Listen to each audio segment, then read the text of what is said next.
실제 생활에서 우리가 유형자산 투자에 관심이 많은지 무형자산 투자에 관심이 많은지 결국엔 그쪽으로 갈 수밖에 없다라는 생각인 거죠. 무형자산은 그렇게 변동성이 굉장히 클 수 있다는 것을 생각을 하시면서 투자를 하시는 게 되게 중요하다. 그거는 모든 사람들이 가질 수밖에 없는 조급함입니다. 그렇죠. 하지만 그럼에도 불구하고 본인의 원칙을 만드셔야 돼요.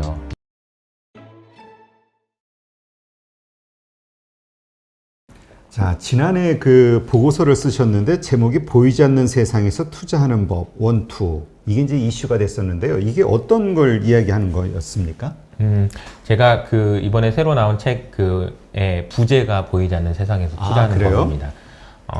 보이지 않는다는 거죠. 뭐가 보이지 않느냐? 제가 이제 두 가지를 말씀드릴 텐데, 재무제표를 보니까 이 기업이 안 보인다는 거죠. 재무제표만 보고 기업을 판단하려고 보니까 이게 말이 안 맞는 것 같다. 제가 이제 그거를 말씀드리기 위해서 사용했던 그 밸류에이션 중에 하나가 애플의 PBR이에요.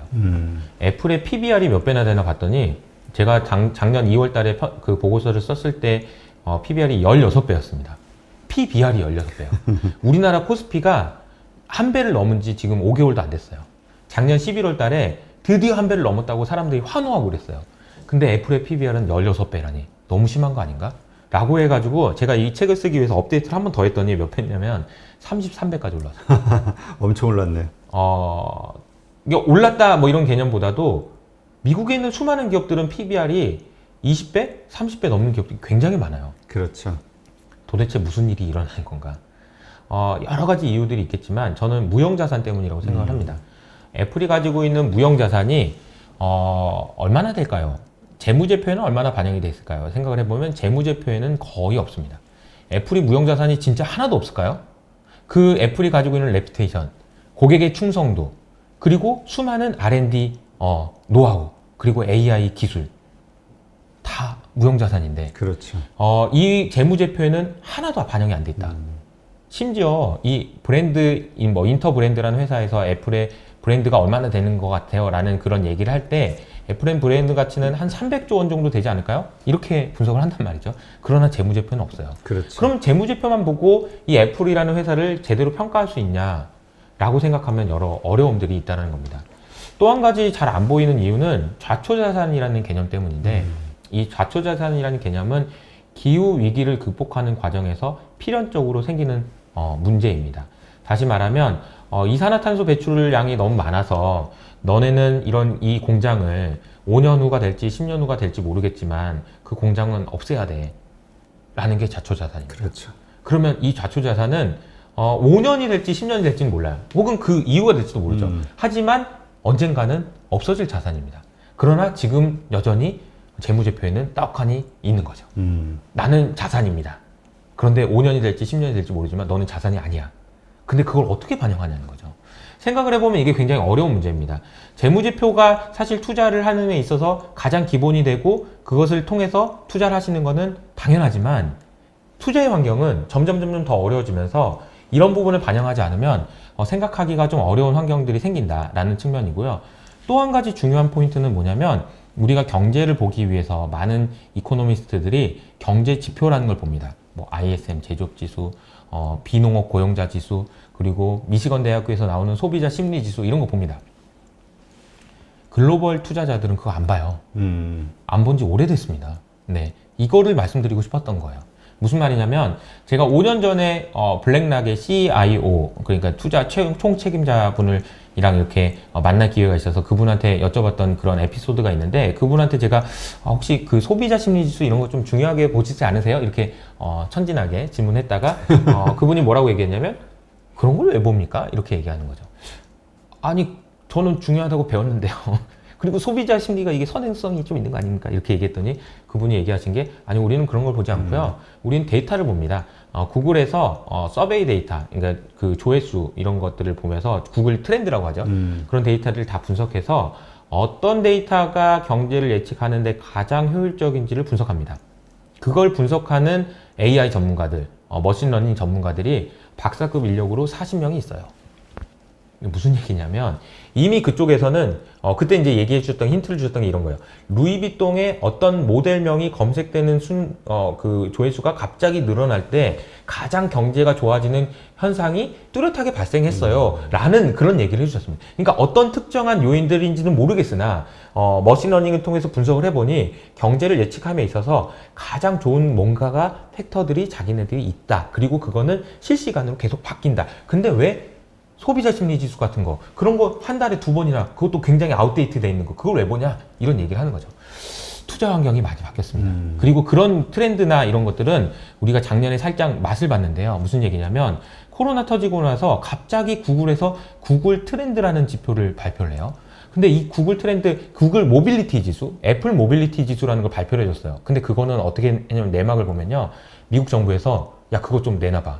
지금 급해. 우리 경제가 지금 실시간으로 어떻게 되고 있는지 빨리 파악해야겠어. 빨리 좀 내놔봐. 이러니까 준 거예요. 그 전에는 비공개였습니다. 비공개였고 아마도 아까 제가 말씀드렸던 어떤 기관들한테는 돈을 받고 팔았을 겁니다. 그러면 지금 우리가 생각해야 될 거는 우리가 투자 환경이 어떤 식으로 바뀌고 있는지에 대해서 생각을 하실 필요가 있다는 거죠. 가장 대표적인 이런 기술이 변화, 그 정보의 비대칭성의 끝판왕은 뭐냐면 인공위성인데요. 인공위성을 통해서 전 세계에 있는 원유통의 재고의 사이즈를 계산하는 회사가 있어요. 오비탈 인사이트라는 회사인데 그 회사는 전 세계 25,000개의 원유 탱크를 다 찍습니다. 사진을 찍어요. 사진을 찍고 이쪽에 그림자의 크기를 재요. 그러면 이 원유통이 얼마나 큰지가 계산이 됩니다. 그리고 이 안쪽의 그림자도 잽니다. 안쪽의 그림자를 재면은 이게 물이 얼만큼 있는지도 계산됩니다. 동시에요. 실시간으로. 재고 상황을 실시간으로 파악할 수 있습니다. 그리고 이 회사는 그 정보를 골드만삭스를 포함한 다른 기관에 다 팝니다. 그런데 우리가 알 수 있는 거는 일주일에 한 번씩 발표되는 원유 재고밖에 모릅니다. 그렇죠. 비교가 안 되는 거죠. 그 원유 재고는 중국의 재고는 포함되지도 않았어요. 근데 이성으로 보면 다 볼 수 있습니다. 그래서 이게 우리가 보통 보면은 우리가 이제 보시는 분들 입장에서는 되게 이런 생각 하실 수 있어요. 그래도 옛날에 비해서 우리가 유튜브도 발달되고 그래가지고 우리가 모르는 정보도 많이 알게 되고 그렇지. 너무 좋은 거 아니야? 라고 생각하실 수도 있지만 잘 생각해 보시면 그 정보는요 여러분 말고도 옆에 있는 분들을 다 알고 있는 정보예요. 그렇죠. 모든 정보가 지금 나오고 있는 정보 투자 환경은 제가 말씀드리는 거는 오픈북 테스트예요 라고 말씀드리고 있어요. 그게 무슨 얘기냐면 다 알아요. 그러니까 시험을 잘 보기 위해서 내가 공부를 많이 하는 것도 중요하지만 이 책에 어디가 나와 있는 것도 중요하고 옆에 있는 사람들의 실력도 더 늘어났다는 것도 아셔야 돼요.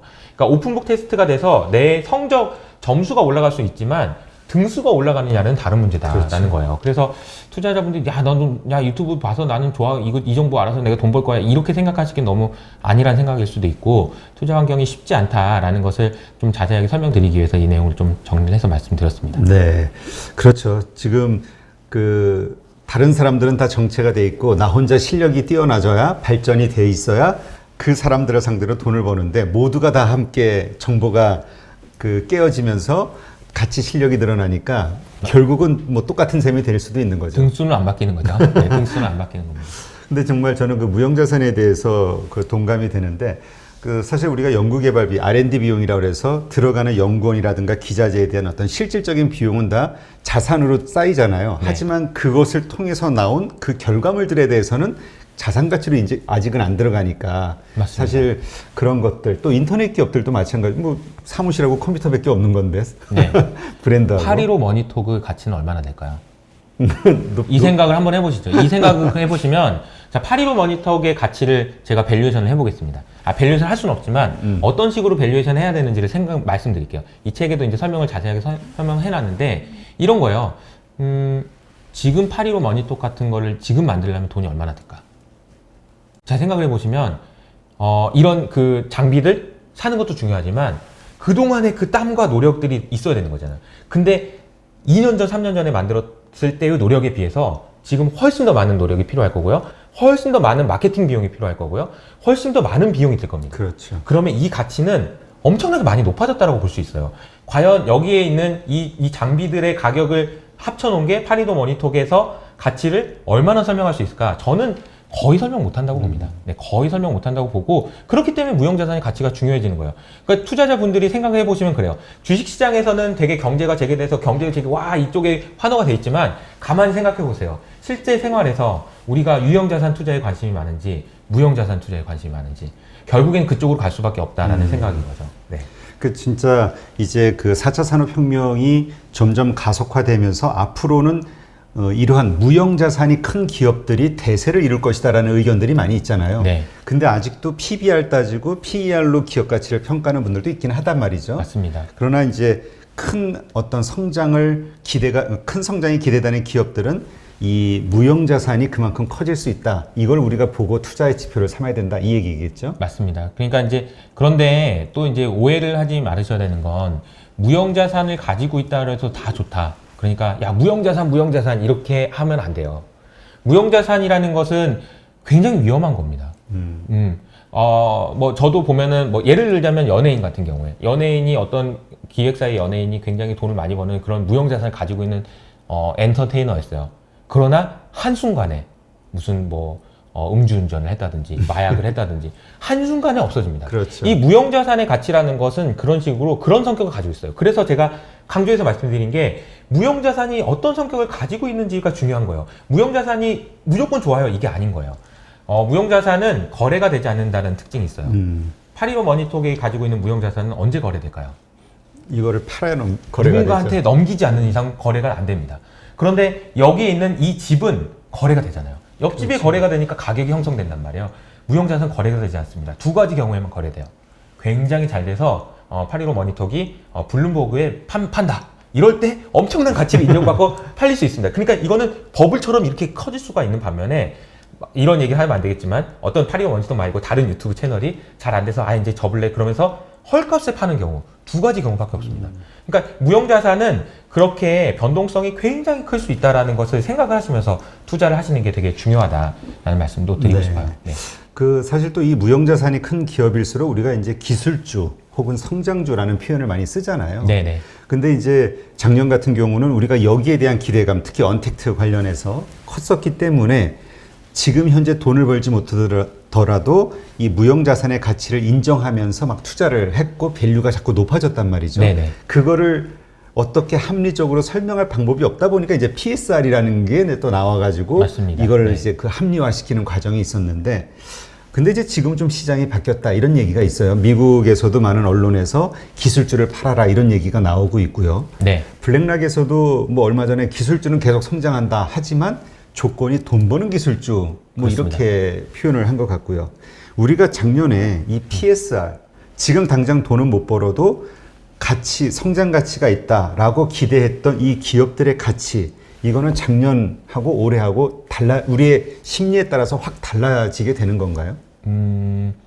굉장히 좀 중요한 질문을 해주신 것 같은데, 이게 이제 기술주와 관련돼서 이제 제가 오늘 아침에 나왔던 뉴스를 하나 보면은, 이제 그 미국에서 가장 유명했던 ETF 중에 이 모멘텀 지수라는 게 있어요. 주가가 어떤 기간 이상 일정 기간 올라가는 과정에 있을 때, 모멘텀 지수에 편입이 되는 거죠. 그래서 그 모멘텀 인덱스를 사게 되면 모멘텀이 좋은 애를 계속 투자할 수 있는 그런 ETF예요. 그래서 그 자금에 들어있는 주식들이 굉장히 많아요. 근데 이제 이번 주에 아마 그 지수가 대폭으로 변경될 가능성이 있다라는 얘기가 있습니다. 그래요? 무슨 얘기냐면 은행주가 지금 6개월 이상 모멘텀을 가지고 올라오다 보니까 은행주의 비중이 굉장히 높아진다. 라는 얘기가 나오고, 기술주는 쉬고 있으니까 모멘텀이 없는 거죠. 그렇죠. 얘는 빠지는 거죠. 보통 보면은, 저도 이제 운용을 할 때 보면은, 지수에서 뭔가 변경이 생겨서, 그것 때문에 수급이 몰리는다라는 얘기가 나올 때는, 반대로 생각하시는 게 좋습니다. 우리가 이제 보통 보면 우리나라에서도 여러 가지 기업들이 주가 총액이 굉장히 낮은 수준이었다. 너무 빨리 올라가면서, 전에는 지수에 포함되어 있지 않았는데 지수에 포함되게 되는 종목들이 있어요.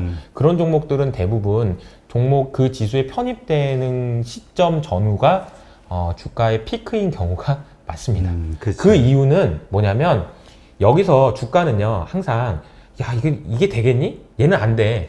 다 버릴 때부터 올라가기 시작해서요. 이게 왜 오를까? 혹시 이것 때문인가? 할 때 가속화돼서 올라가고요. 이것 때문이다. 확인될 때 더 올라가고요.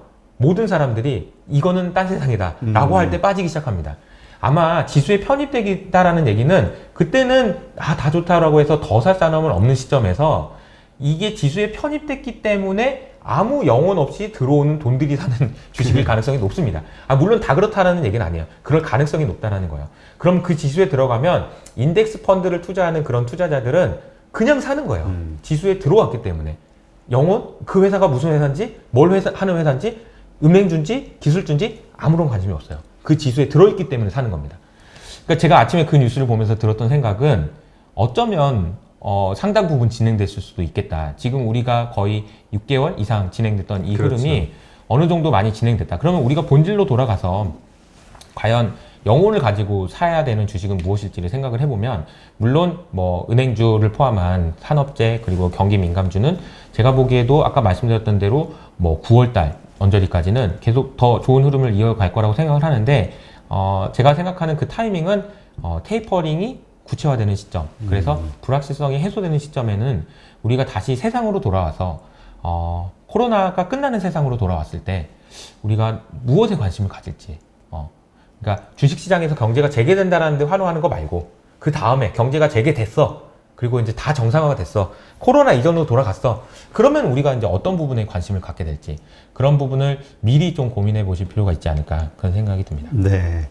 그러니까 이게 참 요새 기술주냐, 뭐 가치주냐, 이거에 대한 뭐 경기 민감주냐 논란들이 많은데, 하여튼 우리가 이렇게 시대에 따라서 이렇게 그 유행을 쫓는 게 맞는 것인지, 아니면 자기만의 어떤 투자 원칙을 갖고 작년이나 지금이나 나는 기술주야, 혹은 뭐 가치주야, 이거를 지켜야 되는 게 맞는 것인지, 이게 좀 헷갈려 하시는 분들이 있어요, 주린이 분들은. 네네. 본인이 저는 이제 그래요. 저는 뭐 제가 이제 작년부터 말씀드렸던 거를 아시는 분들은, 저는 계속 뭐 무형자산, 기술주, 뭐 힘들 수 있습니다. 이게 힘들 수 있다라는 건 말씀드리지만 그냥 이걸 떠나지 마세요, 이렇게 말씀드렸고요. 여전히 당연히 계속 그런 생각을 말씀드리고 있습니다. 제가 말씀드리는 거는 아마 올해는 힘들 수도 있을 것 같아요. 예. 그리고 뭐 8월이 9월달이 끝난다면은 더 좋은 거긴 하지만 올해는 힘들 수도 있을 것 같습니다. 그렇게 말씀드리지만 떠나지 마세요. 그리고 비중이 뭐 좀 더 사실 돈이 생기면 더 사셔도 됩니다. 특히나 미국에 있는 빅테크 기업들은 지금 오랫동안 쉬었는데 지금 사실 때입니다 라고 계속 말씀드리고 있어요. 쉴 수 있습니다, 하지만 사셔야 된다라고 말씀드리고 있는 이유는 뭐냐면, 저는 오른손잡이기 때문에 그래요. 오른손잡이여서 야구 타석에 설 때 오른손으로만 쳐야 됩니다. 왼손잡이로 갔을 때는 못 쳐요. 그건 못 친다는 걸 알고 있기 때문에 굳이 가가지고 나는 이것도 먹어야 되고 이것도 먹어야 되는데 어떻게 하냐, 이런 생각을 하시면은 안 되는 사람입니다, 저는. 그래서 이렇게 말씀을 드리고 있는 거고, 물론 이제 왼손잡이도 양손잡이도 있잖아요. 그래서 이쪽으로도 가서도 홈런도 치고 이쪽으로 가서도 안타도 칠 수 있는 분이면 왔다 갔다 하시면서 할 수도 있다. 그러나 본인이 어떤 쪽에 더 흥미를 느끼시고 어떤 쪽에 대해서 컨빅션을 가지고 있으신지에 따라서 투자 행태는 좀 달라질 수 있고, 자기의 장이 왔을 때 많이 먹는 게 중요해요. 나는 내가 좋아하는 장도 아닌데 많이 벌려고 하다 보면 다칩니다. 그렇죠. 그러니까 내 장이 아니라고 생각하면 그냥 힘을 빼고 있는 거예요. 힘을 빼고 있다가 그냥 다음 타석에서 이제 안타를 칠 수 있는 그런 기회를 노리는 게 중요하다. 좀 제가 계속해서 말씀드리지만 투자는 지금 뭐 오래 하고 말 거 아니에요. 계속 하셔야 돼요. 계속 하셔야 되면 또 내 기회가 올 때 이제 휘두르시면 되는 거다라고 생각을 하고 있고요. 대신에 그렇다고 해서 오른손으로만 쳐야 돼 이런 거라기보다는, 오른손잡이가 안 맞으면 잠깐 왼손잡이로 타석에 넘겨가진 않지만 일정 비중은 이렇게 분산을 해 놓으시는 것도 중요하지 않을까. 그게 이제 좀 말씀드리고 싶었던 건데. 네. 그러니까 지금 그 많은 분들이 말씀하신 대로, 그러니까 자기가 이렇게 생각한 대로 뭐 때로는 기다리기도 하고, 네, 이런 것들이 필요한데, 이 주린이들의 심정은 내가 가지고 있는 종목이 오르지 않고 이렇게 횡보하거나 오히려 하락하고 있을 때 옆에 가지고 있는 사람들은 막 오른단 말이에요. 이걸 못 견딘단 말이죠. 네. 그러다 보니까 팔고 잠깐 나갔다 올려다가 또 거기서 물리기도 하고, 혹은 또 지금 좋다 해가지고 막 매수가 몰리는 것들에 또 추격 매수 따라가서 고점에 물리기도 하고, 이러한 것들 우리가 좀 지키는 전략, 그러니까 좀 기다리는 인내심을 어떻게 좀 키울 수 있을까요? 확신을 가지고. 제가 이제 이 책에도 이제 써놨던 내용이긴 한데요. 저는 2차선을 좋아합니다.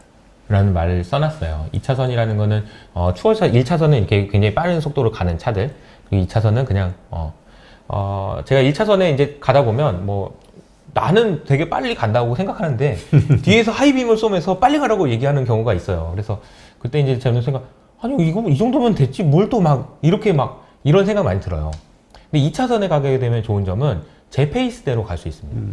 옆에서 가는 애들 가던가 말던가, 가고, 그리고 앞에 너무 좀 이상한 차가 있어. 그럼 내가 가서 추월 잠깐 하고 와서 2차선 또 달릴 수 있는 거죠. 그러니까 제가 말씀드리는 건 뭐냐면, 옆에 있는 사람 너무 부러워하실 필요 없어요. 내 페이스대로 가면 된다. 그리고 내 페이스가 내가 차가 그래서 천천히 가야 되는 상황이면 천천히 가시는 게 맞아요. 굳이 2차선으로 가가지고 뒤에서 하이빔 맞는 것보다는 그게 훨씬 낫다라는 말씀을 좀 드리고 싶어요. 그러니까 여러분들이 제가 이제 작년에 이제 올해 봤던 뉴스 중에 제일 가슴 아프게 봤던 뉴스가 뭐였냐면, 작년에 주가가 그렇게 많이 올랐음에도 불구하고 작년에 처음 계좌를 열었던 분 중에 3분의 1이 돈을 못 보셨다. 그러게요. 라는 말을 듣고 제가 마음이 참 안 좋더라고요. 저도 일조를 했나 이런 생각이 들고 여러 가지 좀 고민을 많이 들었는데, 반대로 그분들은 지금 무슨 생각을 하고 계실까를 생각을 해보면 너무 조급하실 것 같아요. 무슨 생각이 들 것 같냐면, 야, 작년에 그렇게 좋았는데도 내가 돈을 못 벌었으니 진짜 이번엔 어떻게든 빨리 벌어야 되는데, 이 생각을 하시지 않을까요? 그런 조급함이 이해는 되고, 그거는 모든 사람들이 가질 수밖에 없는 조급함입니다. 그렇죠. 하지만 그럼에도 불구하고 본인의 원칙을 만드셔야 돼요. 내가 2차선으로만 간다. 나는 2차선에 가야 되는 사람이야.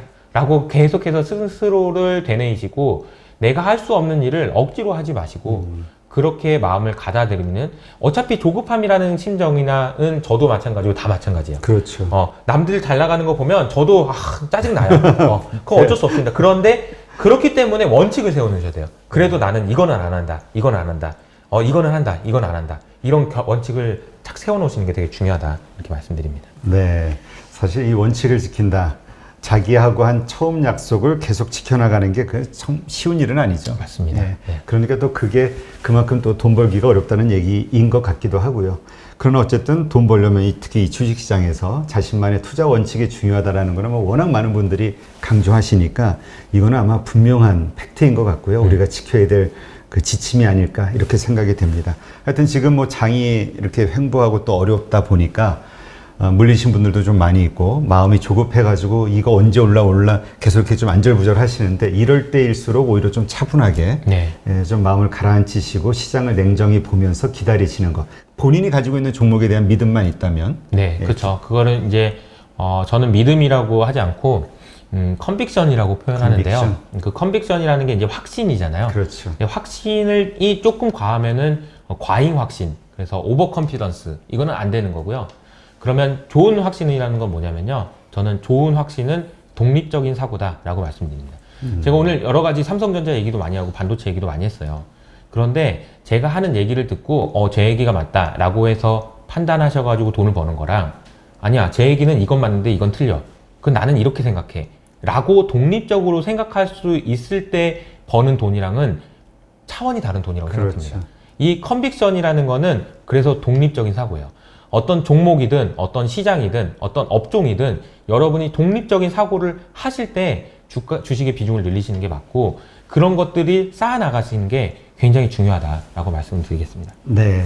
네, 오늘 정말 좋은 인사이트 정말 많이 얻은 것 같고요. 나는 당신이 주식 공부를 시작했으면 좋겠습니다. 책의 저자로 오늘 이렇게 나오신 SK증권 이효석 팀장님께 감사드립니다. 수고하셨습니다. 네, 감사합니다.